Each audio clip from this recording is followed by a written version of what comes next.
की आवाज। आइए बात करते हैं आज की कुछ खास खबरों की। तब तक आप बने रहिए हमारे चैनल के साथ लगातार।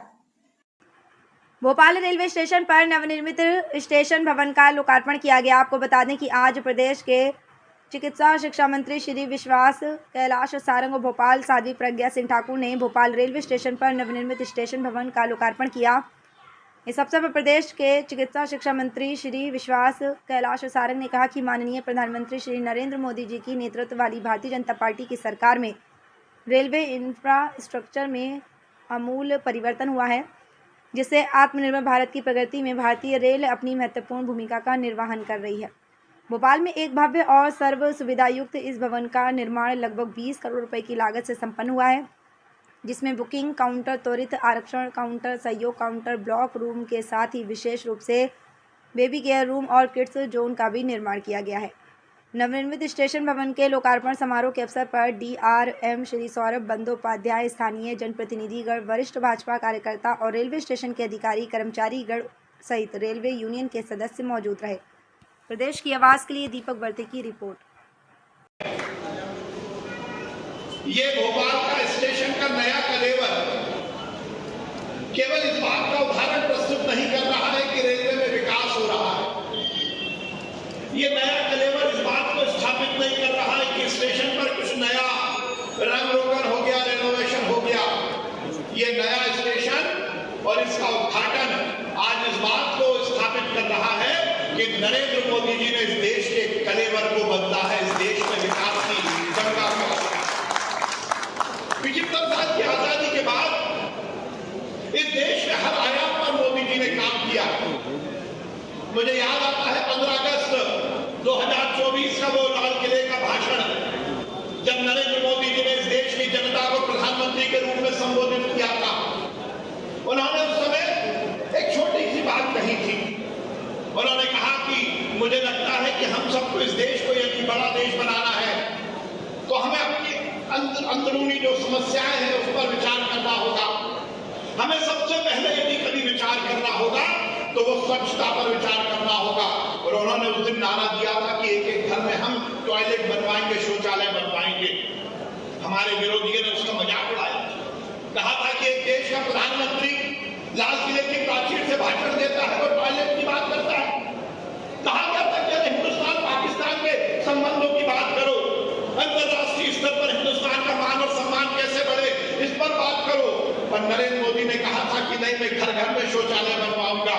भाइयों और साथियों, वो संकल्प केवल शौचालय बनवाने का नहीं था, वो इस देश की गरीब महिलाओं को सम्मान देने का कहानी वहां से शुरू हुई। और कहानी स्टेशन को नया कलेवर देने पर हुई। अभी हमारी बहन बता रही थी, DRM साहब ने बताया कि इस देश का सबसे व्यवस्थित यदि स्टेशन है तो वो कमलापट्टी का स्टेशन है, जिसको हम पहले हबीबगंज स्टेशन कहते थे। 75 साल की आजादी के बाद कोई विचार नहीं करता था। जब हिंदुस्तान के स्टेशन की बात आती थी, DRM साहब आप इमोशनल मत होना, भावुक मत होना, पर रेलवे की बात आती थी तो क्या आता था? ट्रेन लेट होगी, स्टेशन पर गंदगी होगी, प्लेटफॉर्म पर खड़े नहीं हो सकते, अव्यवस्था होगी।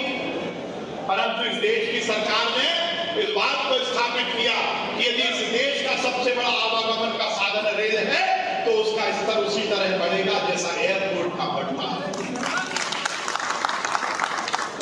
आज कोई विचार नहीं कर सकता। जब हम अंदर आए, हमारी बहन यही कह रही थी कि नया कलेवर इतना खूबसूरत, और ये यदि हुआ तो निश्चित रूप से नरेंद्र मोदी जी की कटिबद्धता और उनकी असरकारी हो।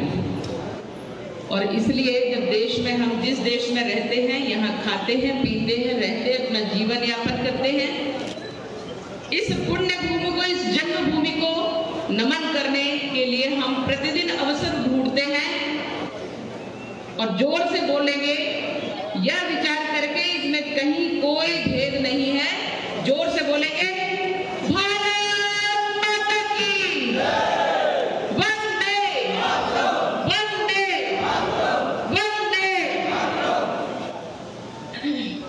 मंच पर आसीन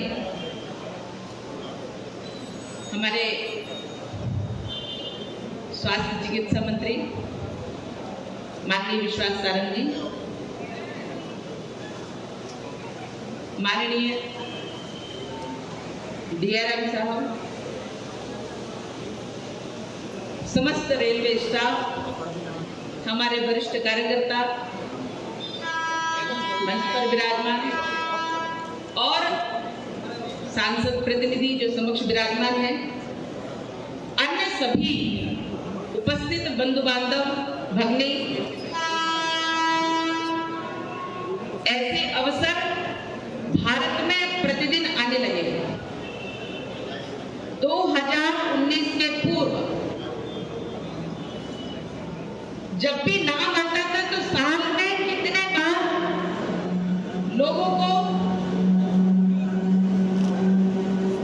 अपने आप को धिक्कारने का बार-बार अवसर मिलता था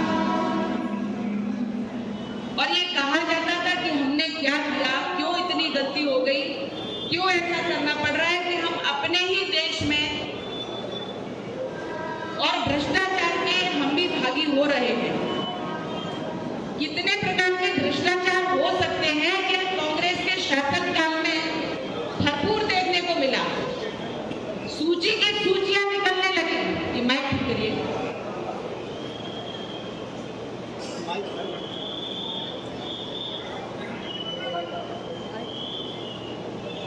लिस्ट अगर बनती थी